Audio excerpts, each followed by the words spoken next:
everybody. I'm Mike Pizzard, and welcome to the latest edition of the Techstrong Gang. We're going to be talking about this TicketMaster debacle involving Snowflake, and then we're going to move on to, well, some insecurity that results from some of the work that the FBI is doing. And I know that's a little counterintuitive, but we'll get into it. And finally, we're going to look at, well, Fortinet acquired Lacework. We're going to see what's going on with CNAPs. We'll be back in a minute.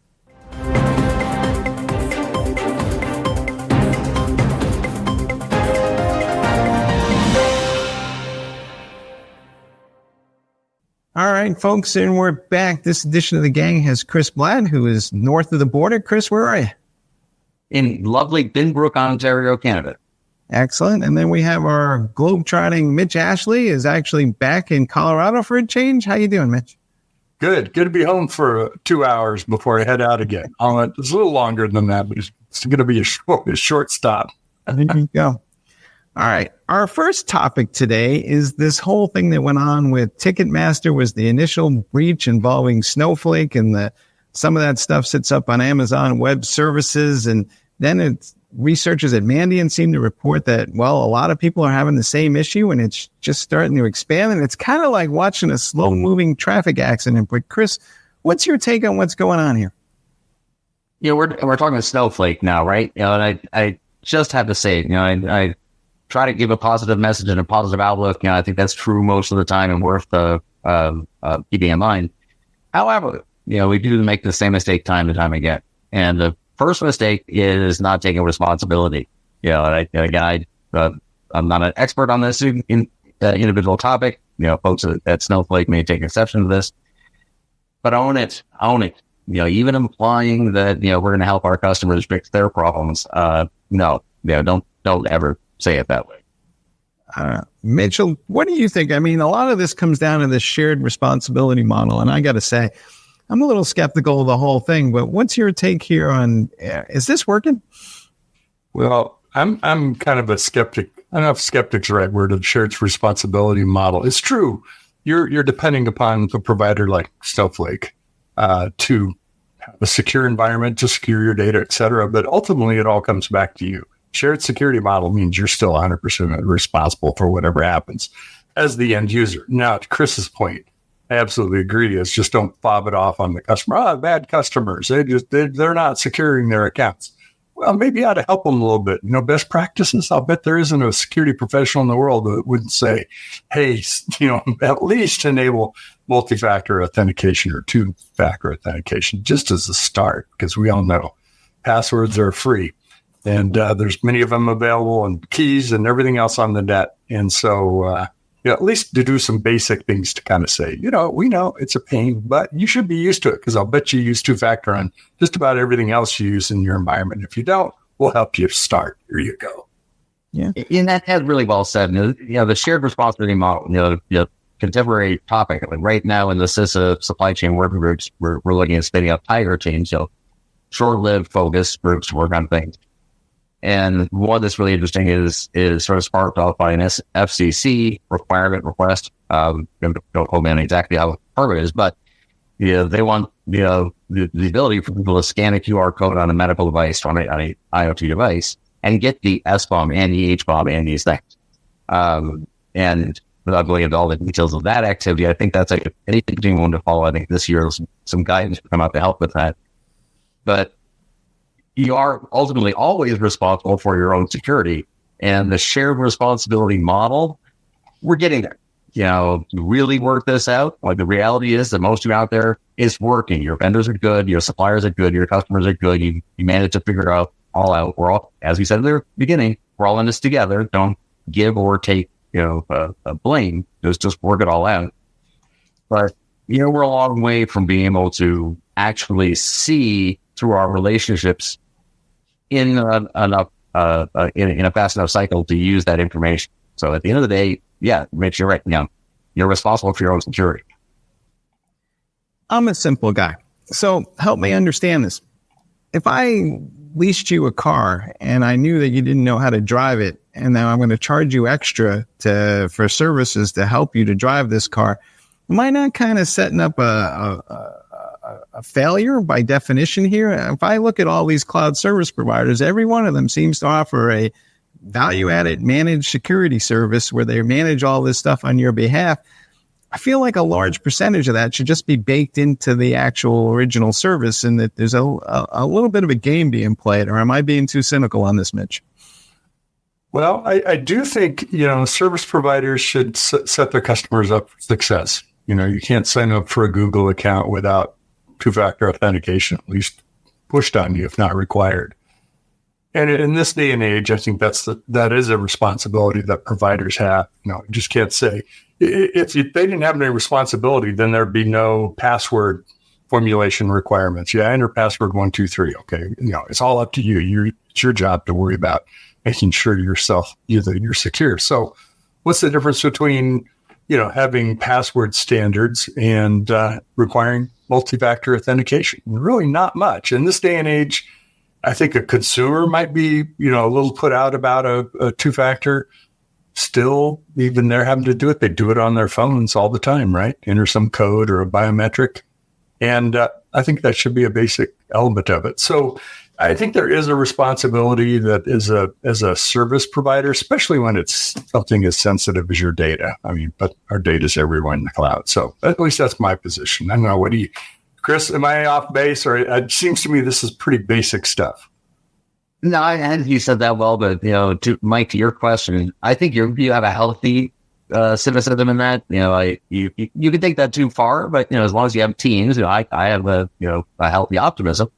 I tend to think the folks are doing things right. We need to keep an eye on. And this is a good example because features get baked in. Windshield wipers, seat belts, air conditioning. So you can watch as an industry develops, and what are they charging extra for? That's not baked in yet. And yes, it all gets baked in eventually. So where a healthy cynicism comes in, because service providers can make a lot on the margin by selling those add-on services just a little bit longer or a little bit less or a little bit extra than they really should by now.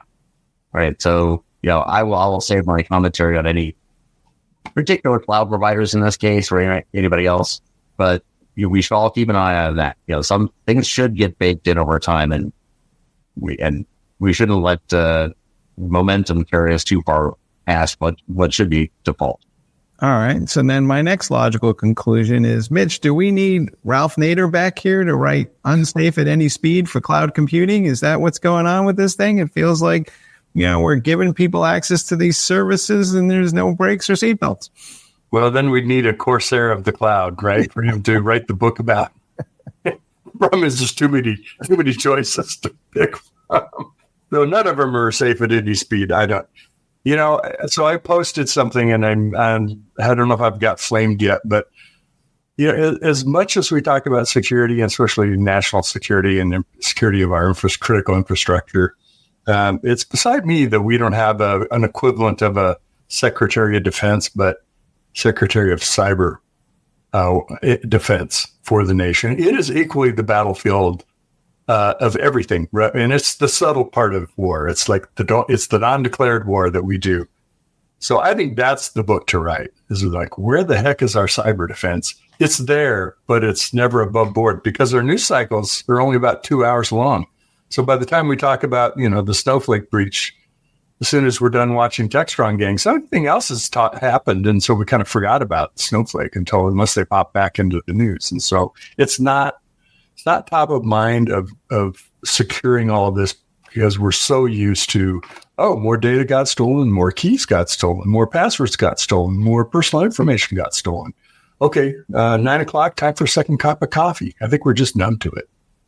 I think you're right. I was just having this conversation with some of the folks who write for Security Boulevard for us, and it's starting to turn into like the local crime blotter. I'm like, there's a breach every day now. Somebody's involved in something or other, to the point now where I was just asking the question, is this news anymore? Does anybody care if there's a breach? I mean, Chris, what's your sense? Have we just gotten to the point now where we're just inured to the whole thing? Well, I'll sort of echo my last comments, right? There's, to be clear, it's all working. It's still running, decades and decades, now, and it generally works all the time. So it's not as bad as we might think. However, it is as creaky as it looks at the same time, right? There are massive risks, and we've avoided a lot of them by not doing all of the wrong things until it's too late, right? And you can't ever forget that. And to Mitch, to your point, I agree. I think there should be a secretary or cycle or something of that level. But in defense of, if it needs to be seen that way, or to explain, how we got here. Like, again, the U.S. federal government is the biggest, slowest entity in all of human history, but it gets there usually in the end.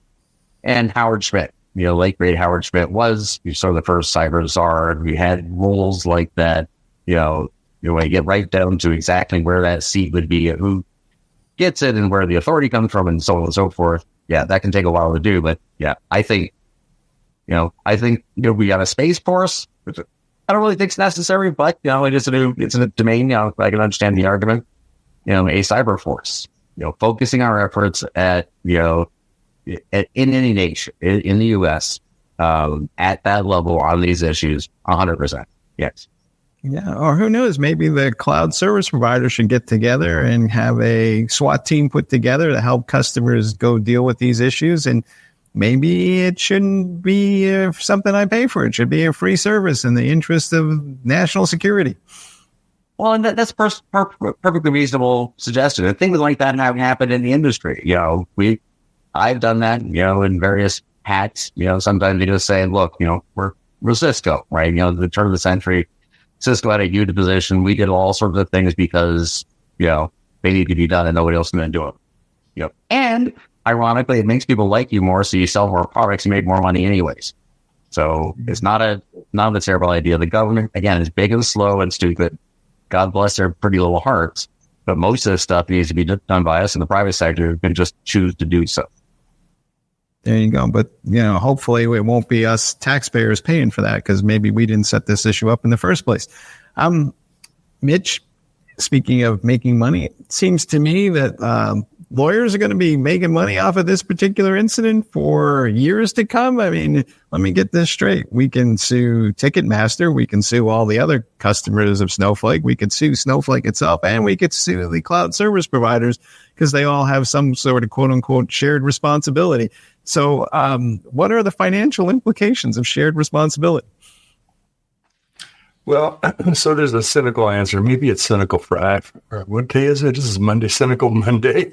If the financial impact were significant enough, this would happen less. We would see it not grow as fast, the number of breaches. And I've said this for a long time. It's like, until there's really, think about it. If this was like SOC compliance, right, where the CEO had to sign off that the financials are accurate, and it's disclosing the right information. I'm not saying it's the CEO's job to sign off on security, but if you had something like that, I bet you a lot less breaches would occur because it would get a lot less scrutiny. I just came back from AWS Reinforce this week. It was really interesting to hear Chris Blask talk about their culture of security. They don't call it a security culture. They call it a culture of security. Not sure the difference, but the first thing he talked about is every Friday, their CEO of AWS sits down and works through what the escalated security issues are in the organization. This is across all of AWS. Not saying he solves all those problems, but they have an escalation process that anyone can escalate a security issue. And, I'm sure sometimes it's budget, sometimes it's other factors, sometimes it's kind of holding people, feet to the fire, whatever it might be. At least that's what they claim. They do that every Friday. Well, okay, that tells me, it's pretty important then if the CEO is going to take their time to review and work through issues. Both are informed about what's going on, and people also know that it's important. So I think it's more than just a visual, that looks nice, it must be important there. I think they actually take it seriously like that. I don't know. Here's the part that makes my head explode. So let's say that I was leasing you a car, and I leased you a car, and I knew perfectly well that you had no idea how to drive that car, and then you went out and caused all kinds of mayhem. So now I have a cloud service. And I am giving that to developers, and I let them provision that stuff and use that, knowing perfectly well that they have no idea how to drive that cloud platform securely. And then all these bad things happen. So I feel like we got to have a better way, Chris, but am I crazy or what? You're right. You're talking about the future, right? And the quote is always Terry Pratchett. There's an acceptable level of nemesis, that we have to live with, and it's not only okay, but it's desirable in some way. You ask about, is this going to be, a lawyer's going to make a lot of money off this? Oh, right, and they always will. And as long as enough but not too many lawyers are making enough but not too much money on these issues, it'll continue to push those levers that make the CEOs make the choices, not as early as many of us would like them to, but more often than not, just barely not too late. Mitch, last word. If any idiot can buy a chainsaw, then anybody can buy a cloud service. How's that for a cynical Monday? That's what happens when you put me on the road too long, Mike. All right. I think we all need to take some responsibility for this and stop passing it around to each other. And to Chris's earliest point, finger pointing may not be the most useful thing here, but it does seem to me at the very least that we're all not stepping up enough here. So that's the last word there. And we'll be back in a minute to talk about our next topic.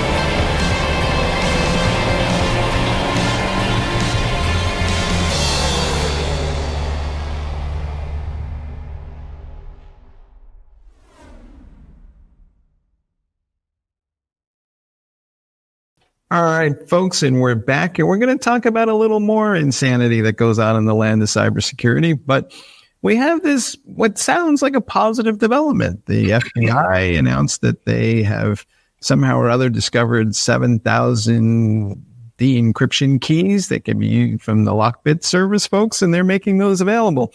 The problem seems to be that people are hesitant to call up and say, I would like those keys, because they may not have reported the fact that there was a crime in the first place. And so now they're kind of like, well, I don't want to get fined for not reporting the crime. So there's this kind of, damned if I do, damned if I don't feeling out there.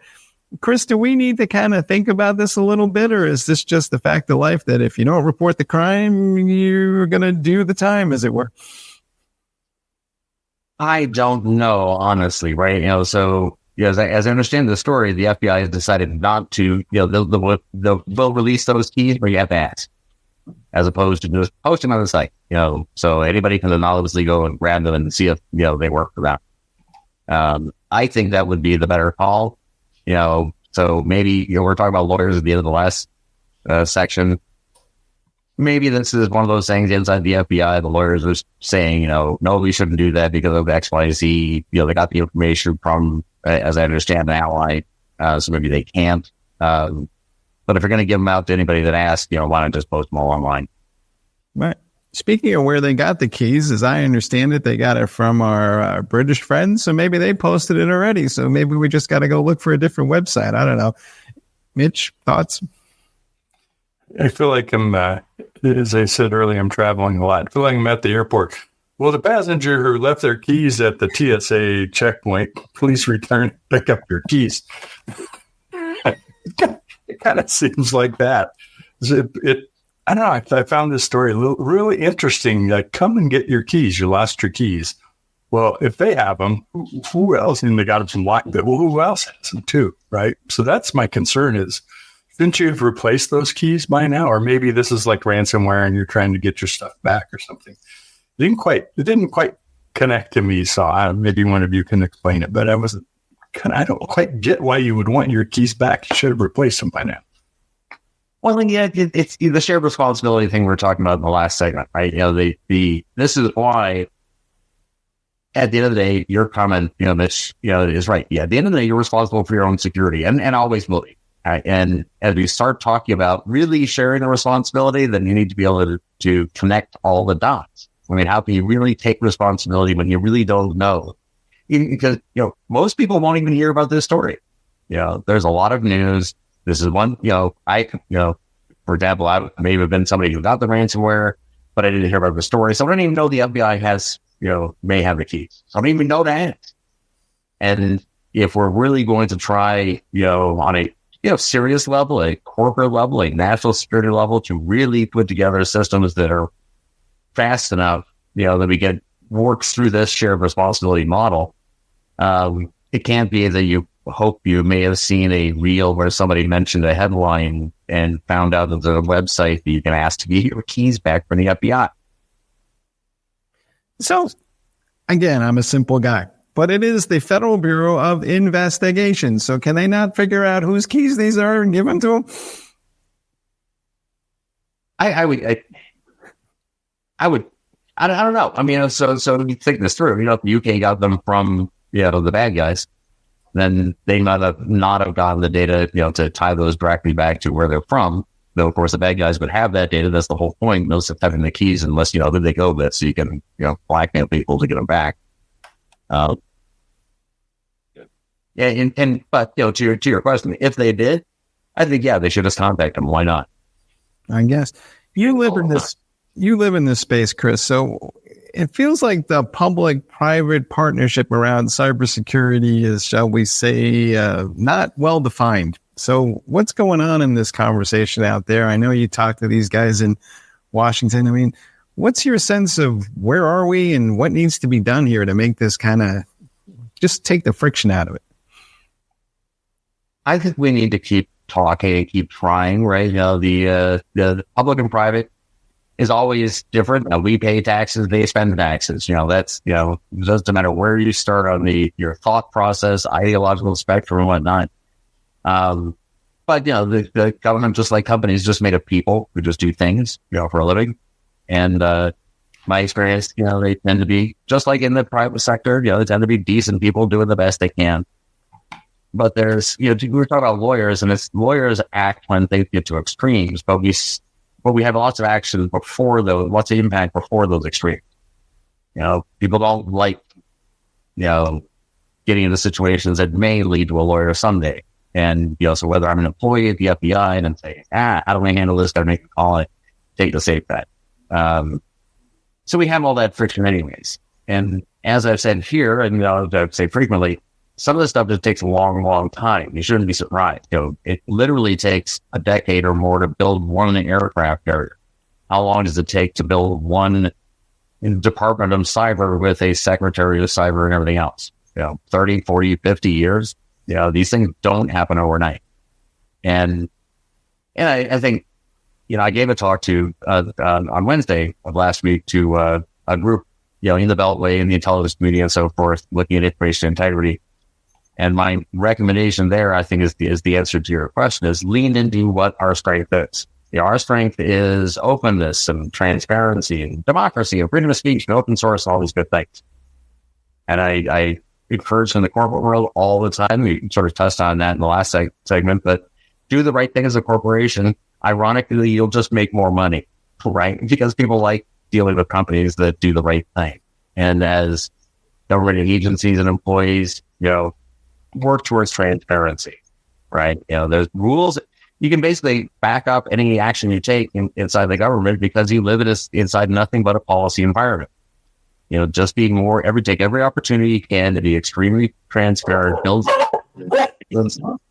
why you did what basis that was on. So there's just less mistrust. We talked about responsibility last segment, and it does seem to me that we've been dealing with this whole ransomware and encryption stuff for, better part of a decade, it feels like. And yet we still have these issues and we're not resilient enough. I mean, at this point, are the bad guys doing things that are, changing tactics and evolving in ways that we can't handle? Or is it just kind of getting to the point where it's simple negligence? Well, I think it's more than just kind of security policies and filling out questionnaires, getting information from our suppliers about the security and the certifications or testing that they've had and passed. There's other dynamics that come to play. So, for example, in the healthcare industry, where literally lives are on the line in many cases, if they've been attacked, ransomware, they're not able to operate. It's one thing is somebody's money's locked up and you might have a financial loss. Yeah, I'm not saying it's not significant. It's different if, you have people laying on the operating table, not to be too dramatic, but you have people's lives. And so there is in the, hacking world, in the bad guy world, if you will, they know that hospitals will pay the ransom. Healthcare entities will pay that because they can't wait. They can't wait to come back and kind of deal with it, have somebody go negotiate with them. They'll just get over it. So there are places where it's not that people are more vulnerable, but they're more susceptible to the financial outcome that the bad guys are looking for. So you kind of have to look at it systemically, Mike, because it's multiple factors, not just, some are better at protecting themselves from ransomware. That's true, but it's more than that. All right. Chris, you got any thoughts here on what is the definition of, I'm a victim versus I just kind of simply negligent? Well, I think when we're in a happy place, then most of this is simply negligence. Right? The same reason, the office, with all these stories we read about, building contractor negligence happens. Now, if it happens 90% of the time, then no buildings stand up. If it happens 0% of the time, your controls are probably too tight. So as long as our problems tend to mostly be negligence, and I think they kind of are, right? As we discussed earlier, as much as we can spread the responsibility and lots of parties, bear responsibility when anything happens, were you driving the car? I was driving the car. It's like, yeah, I can understand how this happened. Happens all the time, but you get the ticket, you have the responsibility because yes, you could have taken the time. And so as long as the incompetence level, accounts for most of these problems and is not, stopping everything, then it's not systemic. But to Mitch's point, yeah, there are a lot of systemic issues. And, as I concern myself about this stuff, I don't like seeing any of them stuck for a long time. You see 5, 10, 15 years go by and a problem is still a problem. It's either acceptable or we're missing something. And we usually are. And that's when Mike, your cynicism is really well pointed. We need that. Someone say, that's a problem right there. And make people fix it. So who's responsible for this, Mitch? And I'll use that car metaphor. If I take my car and I drive it to a disreputable part of town and I leave the windows down and the keys in the ignition and the car gets stolen, well, it's still a crime. It should not have been stolen, but I'd be kind of stupid, wouldn't I? It's kind of back to the Snowflake example, right? Same kind of thing of, is it the manager that hired somebody that didn't know what they were doing that was supposed to be, performing the security function at the organization who didn't know, or didn't kind of have the influence to be able to say, we really need to set up 2-factor authentication ourselves or whatever it might be. It's a mix, right? On the other hand, if the manufacturer's handing you a car and, it basically has problems with it, that safety issues with it, guess what? They have to recall it. They have to do something about that. Right? When enough people have reported that as an issue. So it also happens where, the providers aren't always going to get it right either. So they have to be responsible and say, hey, you know what? It's time. We need to take these measures. We learned something from this breach, or we discovered something. We have to do better in our security, or we're beefing this up. We're changing our APIs. I've had that happen a lot in the last 2 years of people saying, we're not really comfortable handing you a key anymore or a token to use the API anymore. We're going to have you go through this interface, and then for each application you get, whatever it is, certificate or maybe a token or a gateway to go through to have better security. And that's what we have to do. We all have to upgrade our security, whether you're in the service provider world or you're in the application development world or you're in the security organization, the CISO at your company. Chris, back to the shared responsibility thing. I feel like we're trying to blame too much of the security folks for aberrant behavior that really belongs to the end user sometimes, and probably more often where it's the end user who didn't do something or didn't follow a policy, and yet we're trying to hold the security people accountable for the end users. I guess, we're entering a political season, and I'm kind of like, who should we be locking up here? I like responsibility. I think it's liberating, right? It's nice to know, okay, I'm responsible for that, right? And it's, I think that's but again, the shared responsibility requires ability to figure out what you're responsible for, right? And in the case of taking a security job, let's just focus on all us people who work in security. You took the job, right? And I agree with Mitch. You said a second ago, someone hired you. Now, did they hire the wrong person? Did they not resource you? Maybe. However, you took the job. Right. So I'm willing to, and security folks are some of the best people in the world, frankly. Right. And they can take it. Every one of us knows you took the job. I did the thing. I knew they weren't going to pay me enough. I knew they weren't going to give me the authority. I could have not taken the job. Now, maybe you need the money. Anyway, we all make choices. Responsibility has to start with the individual. And, if this, at the end of the day, it's the board in in a corporate environment. That's it. That's where the responsibility really is. They didn't empower or instruct or whatnot the CEO. And then the CEO, from an operations perspective, they're responsible, period, done. However, don't take the bloody job if you can't get the work done, because we all own a slice of it. All right. You heard it here, folks. The other side of responsibility is called accountability, and we all have to answer for it at the end of the day. We'll be back in a minute to get into our next topic, but it's just going to be more and more chaos. Here we are. I'm Bonnie Schneider, sustainability contributor to the Techstrong Group.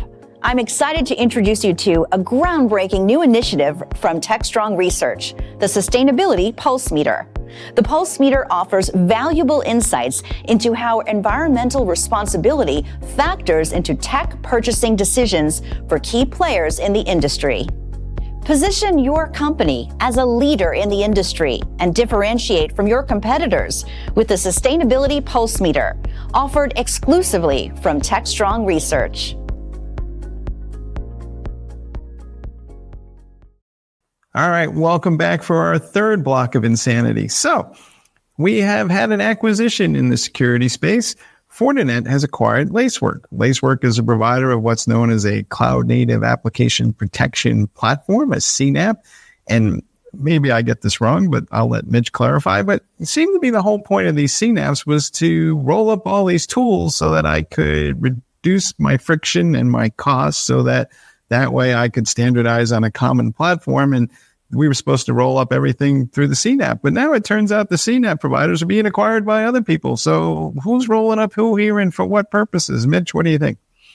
Well, CNAPPs specifically to support more cloud-native architecture, microservices, API first kinds of applications. Whether obviously probably using containers, probably using Kubernetes, but don't not necessarily have to be. And it's really providing you, just speaking generically about CNAPP, providing you things like API discovery, API gateways, authentication, identity management for machine identities, things like that. So you don't want every application going off and inventing its own, machine-to-machine identity mechanism, just like you wouldn't every department go create their own person identity, IAM solution. So the idea is to pull that together, because guess what? Every app needs that. What's interesting about Fortinet is, Fortinet's pretty easy to view them as a traditional security vendor, security provider. They've been around a long time. They're in the SIM world, doing SOAR, XDR, things like that. Thing that traditional security people would, that's what I know them for. And now with this acquisition with Lacework, really helps them step into the software architecture of security world. I think it's a smart purchase from that standpoint. I'm not sure everybody living in the security world yet knows kind of cloud native and what all that means, but I'll bet they're dealing with it somewhere in their organization. They need to kind of help make that transition. I got to believe Fortinet's looking at it as, we can help you get there. We know how the CNAP solution. Chris, I don't know if you have a thought on the actual deal, but it does seem to shine a light on this whole tool sprawl issue within cybersecurity. And frankly, I sometimes think all these tools are resulting in us working at cross purposes. But I don't know, do we have too many tools or not enough tools or just not the right tools? Well, to sound like a broken record in many ways, if you have too many tools, you can't find them. I literally have tools here at the right tools on hand. And there's also the tools that get built into things, so I have to deal with the tools myself anymore. But I think this one is interesting. I see Fortinet in the role of John Deere, right? John Deere, just very recently, suddenly has more software than hardware engineers, right? And they make physical tractors and these sort of things. And I know I'm going to get immediately pinged by my Fortinet friends, but Fortinet, sells cheap now, right? Flying us to the firewalls and yes, other things. But I think Mitch, you put it better than I'm about to. But they're more that traditional play, and cloud native, and the opt to use AI. So what does it even mean? How do we bolt all these things together? So whether this individual deal, this merger, works out well, we'll see. But I think this bolting the traditional, network providers, the infrastructure providers, the hardware providers, the security infrastructure providers, into players like Lacework seems like the direction we're going. And, Chris, I was thinking about it some more based on what you said. And I mean this in a positive way. Fortinet is kind of a modern day belt and suspenders, right? This is SASE and web application firewall and bot protection and cloud native firewalls, all that kind of stuff. So it's, they're in the modern world of what we think is a security protection. And I think with Lacework, it kind of gets them into the software architecture side of this, and what really happens inside of those applications is because they look like a network. They just talk to each other over APIs, and it might be on the same cluster, they may not be. It could be fully distributed. So it is a logical step. Then I think, we're in the acquisition era, right? Cisco buys Splunk, roll up these days. And so I think we'll see more of this kind of activity. Yeah, I think to your point, Mitch, what we're seeing is all these tools are becoming features of a larger platform. And ultimately, I think there's pressure to reduce the cost of cybersecurity, because otherwise you got to integrate all these tools, and then you're basically giving yourself whiplash as you swivel from tool to tool to tool to try to figure out what's going on in the environment. And each tool is telling you something different at a different point in time. So I don't know, Chris, have we just gotten so tool happy that, we're kind of becoming our own worst enemies? Yeah, I guess it's probably the risk. I literally love tools, right? I'm always sorting them and using them and categorizing them. And we were talking before in the green room before this, I pulled out a bunch of gear and hardware and associated tools from 25 years ago. But they haven't taken any of my time, to your point, Mike. I haven't messed with them, but I keep them on hand. They're available. But so as enthusiasts, and we do this a lot. And I think again, we continue to build things in, security products and services that were a good idea, that were structurally significant, get built in. And some go away because we stop doing things the way that, ended up needing to have that security feature in the first place. A lot of security is compensating controls. It's like, what we should do is ABC, but we're not going to do that. So instead, we'll create this market segment and we'll stick this thing in there. And, if you're the vendor, then you can make money, or if you're the consumer, you can solve that issue until it gets fixed. And then that, so there shouldn't be there's not an infinite number of tools. Those are actual screwdrivers, right? Some tools are just always tools. Other tools are fads and fade away over time. Yeah. Mitch, we have this notion in the land of DevOps called platform engineering, right? We're trying to figure out how to run processes at scale. Do we need to have, platform engineering extended out to cybersecurity? And do we call it platform security engineering? I don't know, but. Well, the function of platform engineering versus platforms, right? Kind of two interconnected topics. Platform engineering can be more about the setting up of standard environments, whether they be security, right? I mean, yeah, there's security patterns and templates and things that we can do. And matter of fact, a lot of platform engineering groups are about improving the security of the images, the base images that they're constructing their templates and their configurations out of. It's also about how to keep that up to date. I think the other side of platform, though, is whether you're one company acquiring company B, C, D, E, and F, you don't want to be like this loose collection of we're just making it easier to order off one price sheet, and that's kind of what our integration strategy is. That's not so helpful as it is in today's world. You have to be able to see data across all of these tools and then understand the context of it, so you know action to take. And there may be workflow that crosses all that. And I think in a security context, that is what a platform is about. So when someone acquires another company, there are integrations that they can make. That's all good. But what about the data layer? Think about thinking about having the data platform across all of those security tools that they're providing you, or plugging into other things like observability platforms and OTel and things like that. In today's world, things happen too fast to do very much manually, at least keep pace with what's happening manually. And we can not only automate, but we can make our lives easier to get access and understand and then use data across security domains and tools, and by the way, application security, right? Cloud security provider, all that stuff. I think that's the key to keeping pace, at least.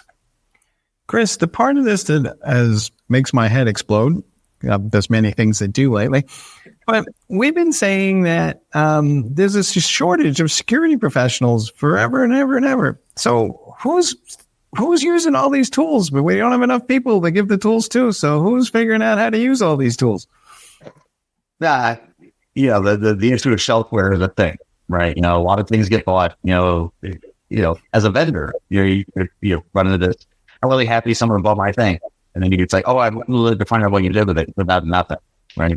So that's the actual thing, right? I mean, as I opined a minute ago, I think we got to be careful because we're enthusiastic about technology. We're going to do this stuff for a living. Don't acquire more tools and more things you can actually bloody use. Use the ones you have as much to their most best effect, and keep taking back up the old tools. A lot of times new problems actually work well with existing techniques. So I think it's there's certain serious that's an intrinsic risk of free. I don't know. I don't think we're any worse. Well, yes, we are worse now than we have been because we have more choices, but I don't think the problem is much worse than it always has been. It's not about how many tools we have or how many people we have. Are we doing this effectively for the right reasons with the right authorities? And that hasn't gotten a whole lot better. I don't know. Mitch, I can get a little paranoid sometimes, but have we allowed a cybersecurity industrial complex to evolve here where there's just this massive amount of money and infrastructure all chasing, all these threats without actually maybe solving the problem? I feel like it just watched a post-World War II, President Eisenhower. We must be careful of the military-industrial complex. It's easy. Let me say it this way: it's easy to become have a mindset where we think the tool is the solution. And how many times do you maybe walk into somebody's garage and they got a wall full of tools, and you say, "Let's go work on this." They grab 3 things that they take out to go work on something. Start with that. There's like a core 30 things that I need to do 80% of the jobs, and all the other stuff are sort of those fancy situations, or maybe the shelfware, or maybe I use them too. It's kind of the same thing in security, right? I mean, we moved from a checkbox mentality of network security. Well, okay, I got my firewall, I got my intrusion prevention, I got my web application firewall, I got my my data protection, whatever it might be. So I've got every one of those pizza boxes in the rack, so I'm good, right? And I'm being oversimplistic, of course. But you can't take that sort of checkbox mentality, because what it's all about today is is operations. It's all about the SOC. It's all about the security incident teams and how they respond. And of course, compliance and having data to verify. You say you're doing this, and how can you demonstrate that you are? So it's a complex world. So I think you're better off to use fewer tools really well than a lot of tools not very well. I can be general about it. I mean, hopefully that's more than common sense, but sometimes common sense isn't too common. This is true. Chris, what's your take on AI? And I'm asking this question because is that not an opportunity to kind of flatten this whole infrastructure, and maybe we'll have a common data pool that we're running algorithms against, and we can have a common view of the events? I mean, are we on the cusp of maybe changing this because AI will force the issue, or is that just one more tool added to the pack and it is what it is? You know, the fact that you of all people would ask that question right now makes me think that maybe we kind of are, right? You know, I'm very hesitant to wax too poetic about all the promises of AI in the short term, because it seems everybody's doing that, and it kind of seems true, right? You know, all of we're talking about, you know, time to visit, you know, time to transparency in sort of each of these segments today on the show. And, you know, the reality is if you have to have a staff of 10, 12, 10,000, 12,000, you know, people reading things to actually get, you know, far enough along in time to achieve some goal, you're not going to do that, or almost never going to do that. That's the kind of stuff this large language model, you know, wave of technology is bringing. And just in the security space, yeah, whether I can just looking at supply chain, just being able to put all the pieces together in time to do something about it, not post catastrophe, not, you know, in some catastrophic, you know, year and a half in the courtrooms with boxes of records time, but like right now, how do we put all of this stuff together?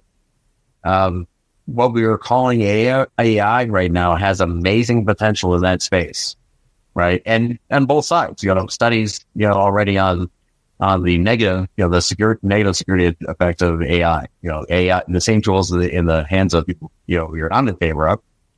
I think this is an advantage to vendors because we have the ability to put things together, put visibility together, to put situational awareness together so much faster in ways that aren't really revolutionary than we would just do if we just had a lot of people. But you don't need a lot of people. There you go. Hey, folks, we're coming to the end of the show, but I think the definition of insanity is banging your head against the wall and expecting a different outcome. And, well, welcome to cybersecurity. So I'm hoping things get better, but right now, I got to say, from the outside, it doesn't look too good. Just wear a helmet, Mike. Wear a helmet. All right. Anyway, thanks, everybody, for watching the latest episode. The rest of the Techstrong TV lineup is coming up right behind us. By all means, stay tuned, and thanks for watching.